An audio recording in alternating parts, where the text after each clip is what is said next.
안녕하세요. 정신분석의 뜰입니다. 컨버그의 내면 세계와 외부 현실 우리 같이 공부하고 있는데 오늘 10장 보겠습니다. 자, 이 10장에서는 컨버그가 전통적인 정신분석과 그다음에 수정된 정신분석적 심리치료의 차이점에 대해서 명확하게 제시를 해주고 있습니다. 자, 우리 정신분석은 자아가 강하신 분들, 조금 약간 경미한 수준의 그런 심리적인 문제를 앓고 계신 분들한테는 이 정신분석이 굉장히 도움이 되고 내부에서 구조적인 변화가 일어납니다. 그런데 이게 상태가 심각하신 분들한테는 잘 맞지가 않는다는 겁니다. 치료가 안 된다는 겁니다. 그러니까 경계선 환자라든지 자기애적 성격 환자 이런 분들한테서는 이게 뭔가가 치료가 잘 안 된다는 겁니다. 그런 분들을 치료가 할 수가 없어서 컨버그는 이런 분들을 많이 접촉을 했는데 이래서 컨버그가 고민한 끝에 대상관계 이론을 이론적으로 도입을 해서 자신 나름대로의 어떤 수정된 정신분석적 심리치료 기법을 이렇게 개발을 해냈거든요. 거기에 대해서 저희들에게 안내를 해주고 있습니다. 그러니까 정신분석 전통적으로 하는 정신분석과 컨버그가 하는 이런 정신분석적 심리치료가 조금 다르다는 거, 그 미묘한 차이점이 있다는 것을 오늘 한번 살펴보도록 하겠습니다. 전통적인 정신분석은 이렇게 퇴행적인 전신경증이 올라오죠. 이걸 올라오면 이제 이거 여기에서부터 이제 치료자가 기술적인 중립성을 가지고 해석을 통해서 접근에 들어가죠. 이렇게 해서 전이신경증을 해결하고요. 그다음에 또 좀 더 깊이 들어가면 그 사람의 내부 초자, 자아, 원본능 이 갈등의 구조들이 해소가 되어지면서 새로운 구조들이 튼튼하게 만들어지죠. 아주 깊은 곳에서부터 변화가 일어나는 거, 요게 이제 전통 정신분석에서 하는 겁니다. 근데 이 기술적인 중립이라는 것이 이게 참 우리 아주 상태가 심각하신 분들한테는 이게 잘 안 맞는다는 겁니다. 그래서 조금 더 치료자가 개입해서 들어가는 그런 기법들을 우리 컨버그가 만들어냈거든요. 이제 컨버그는 정신분석적 심리치료는 이 세 가지 핵심 기법, 전이가 올라오고 중립을 쓰고 그다음에 이렇게 해석을 쓰는 요 세 가지 기본 기법을 약간 수정한다는 겁니다. 하나를 요 핵심 기법 중에서 하나를 수정한다든지 두 개를 수정한다든지 세 개를 전부 다 수정을 해서 수정된 정신분석적 심리 치료를 해 나간다고 이렇게 얘기를 하고 있습니다. 그러니까 조금 상태가 심각한 분들에게 이렇게 적용이 되어지는 거죠. 자, 이랬을 때 이분들은 정신분석적 심리 치료는요. 어떤 개별적으로 규정되는 특정한 목표에 초점을 두고 있습니다. 그리고 여기에는 성격 병리의 해결이라는 그런 광범위한 목표를 갖지 않고 행동과 성격 수정 구조의 어떤 바람직한 수정, 그다음에 현실에 잘 적응해 나갈 수 있는 것, 이런 것들을 목표로 해서 하고 있습니다. 자, 정신분석적 심리치료에 사용되는 기법이 있죠. 근데 여기는 부분적인 해석을 쓴다고 이렇게 얘기를 하고 있습니다. 그러니까 의식과 전의식에만 국한되는 어떤 예비 해석이나 명료화를 제공하고요. 그 다음에 몇몇 전체가 아니라 몇몇 심리 내적 편린들만 충분하게 해석하는 것. 이런 것들 부분적으로만 한다는 얘기입니다.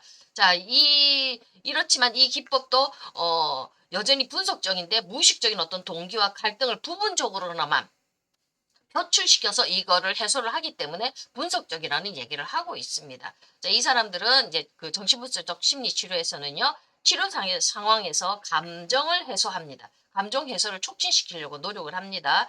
자, 그런 해소를 촉진시키려는 노력에 의해서 억제되거나 억압됐던 감정이 표현되고요. 이러면서 이제 당연히 심리적 압력이 이렇게 감소하게 됐죠. 이거는 이제, 치료자, 따뜻하고 포용적이고 공감적인 어떤 부모 같은 인물로서의 치료자에 의해서 수용받는다는 느낌 때문에 이제 이런 것들이 어떤 감정이 해소가 되고 이러면서 전이 만족이 되겠죠. 이렇게 감정을 해소하는 작업 치료자가 좀 개입해서 해준다는 얘기고요. 그 다음에 암시라는 그런 심리치료 기법을 또 사용합니다. 여기는 어떤 합리적인 상담, 조언, 정서적인 암시 이런 것들을 해나간다는 겁니다. 정신분석에서는 이렇게 하지는 않지요. 조금 더 적극적으로 지지해주고 조언해주는 이런 개입이 들어가는 겁니다. 그러니까 부모 같은 중요한 인물에게서 어떤 직접 지지와 명령을 받는다는 의미에서 이 사람들이 심리적으로 많은 어떤 충족감이 들어오지요. 심리적인 그런 심리 내적 이런 갈등에 대한 성격의 적응적인 해결 그런 것들 초자 압력의 감소 그러니까 환자에 대한 치료자의 적극적이고 지지적인 태도를 보이기 때문에 동일시 과정, 좋은 사람에 대한 그 동일시 과정이 일어나는 거지요. 그러니까 이런 것들 치료자가 적극적으로 지지해주고 그다음에 이 조언해주고 상담해주는 이런 암시 기법은 심리치료에서 쓰지만 정신분석에서는 원래 정통적으로 내려는 정신분석에서는 치료적인 중립성을 요구하기 때문에 이런 건 쓰지는 않지요. 좀 수정된 기법입니다. 심리치료에서 쓰는 기법을 정신분석적 심리치료에도 쓴다는 얘기입니다. 그 다음에 조정이라는 또 기법이 있습니다. 이건 환자에게 보다 좀 우호적이고 편한 그런 사회적인 환경을 조성해주고요. 환경에서 퇴행적이고 갈등을 유발하는 상황을 환경에 개입해서 제거를 해준다는 겁니다. 너무나 폭력적인 가정 밑에서 있으면은 이런 것들 환경에 적극적으로 개입해서서 부모하고 떨어지게 만들어야 되지요. 요즘 우리는 그 사회복지 상태에서 적극적으로 그 개입을 하지 않습니까? 가정 폭력으로부터 이렇게 조금 갈등을 유발하는 상황을 제거하고 통제하고 구체적인 어떤 사회적 출구나 상황을 이렇게 제공을 해준다는 겁니다. 그래서 환자의 무의식적 욕구를 표현할 수 있도록 유도하는 건데 자 이러는 것들은 우리 전통적인 기법에서는 쓰지를 않지요. 그러니까 감정을 해소시킨다든지 암시의 기법을 쓴다든지 조정의 기법을 쓰는 이 심리치료 기법을 적극적으로 사용하는 겁니다. 자 요렇게 할 때 자아심리학에서 하는 이 정신분석적 심리치료에서 사용된 기법 여러 개 몇 가지 이렇게 결합해서 두 가지 중요한 치료 양식을 규정을 하였는데 하나가 표현적 심리치료고 또 하나가 지지적 심리치료라는 겁니다. 두 가지 중요한 심리치료 기법이 지금 정신분석적 심리치료에 사용되어지는 겁니다. 정리해서 이제 만들어낸 거거든요. 자, 표현적 심리치료 이것도 굉장히 중요하죠. 이 표현적 심리치료에는 주요 도구로 명료화와 해석을 사용합니다. 전통 정신분석에서 하는 기법들이 있죠. 명료화시키고 해석을 쓰는 거가 이 표현적 심리치료에서 쓰는 기법입니다. 자, 분석에서 전이의 일부 측면, 전부가 아니고 일부 측면이 해석되고요. 치료자는 특별한 치료 목표나 현저한 치료 저항, 환자의 외부 현실 등에 비추어 해석할 전이를 능동적으로 선택을 하는 겁니다.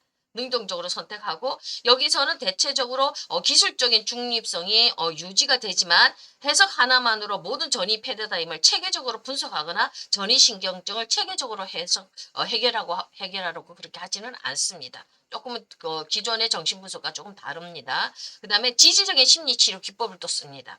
이건 부분적으로 명료화와 감정 방출을 사용하지만 주로 암시와 조종을 사용한다는 특징이 있습니다. 아까 제가 얘기했죠. 좀 더 많이 치료자가 지지하고 공감하고 상담하고 조언하면서 개입해 들어간다는 얘기입니다. 지금 경기선 환자 자살한다고 막 난리를 치는데 카우치에 누워서 편안하게 지금 연상이 떠오르지는 않겠지요. 이럴 때 자살한다고 난리 피우는 사람한테 좀 더 적극적으로 개입해 들어가는 것들이 필요하겠지요. 막 액팅아웃 하지 않습니까? 행동을 일으키는 이 사람들을 향해서 조금 더 치료자가 적극적으로 개입해서 들어가는 이런 지지적인 심리치료 기법을 쓴다는 겁니다. 자, 지지적인 심리치료에서 치료자가 전이를 매우 민감하게 인식하고 감시한다는 점에서 그리고 성격 문제를 다루기 위한 기법의 일부로서 환자의 현실적인 삶의 문제와 관련해서 전이 저항을 주의 깊게 고려한다는 점에서 자, 이 치료 기법 역시 넓은 의미에서 정신분석적 심리치료라고 이렇게 할 수 있다고 얘기를 하고 있습니다. 그러나 엄밀한 정의에 따르면 순수한 지지적 심리 치료에서 전이는 해석되지 않고 암시와 조종을 사용하는 것은 기술적인 중립성을 취하지 않는 거죠. 개입해서 들어가는 거니까. 그러니까 정신분석적 심리치료에 대한 자아심리학 이론에 대해서 포괄적인 개론이 저 뒷부분에 계속해서 나오는데 이렇게 이제 기존의 정신분석과 그 다음에 자아심리학에서 주장하고 나온 컴버그가 주장하고 나온 정신분석적 치료 그러니까 정신분석이라는 이론을 기반으로 어떤 심리치료를 하는 거에는 조금 차이가 있다는 거 표현적 심리치료로도 쓰지만 전체를 다 해석하는 게 아니라 부분적인 해석을 쓰고요 부분적인 전이를 해석한다는 거고요 그 다음에 지지적 심리치료에서는 좀 더 적극적으로 치료자가 개입한다는 거 이런 것들을 이렇게 조금 차이가 있으면서 다음 장에 또 다음 뒷부분에 들어가면 좀 더 이 그 자신만의 기법에 대해서 심리치료 기법에 대해서 이 컴버그가 설명을 해놓고 있습니다. 그거는 우리가 다음 주에 한번 또 다시 정신분석적 심리치료 이론 여기에 대해서 우리가 같이 공부하도록 하겠습니다. 감사합니다.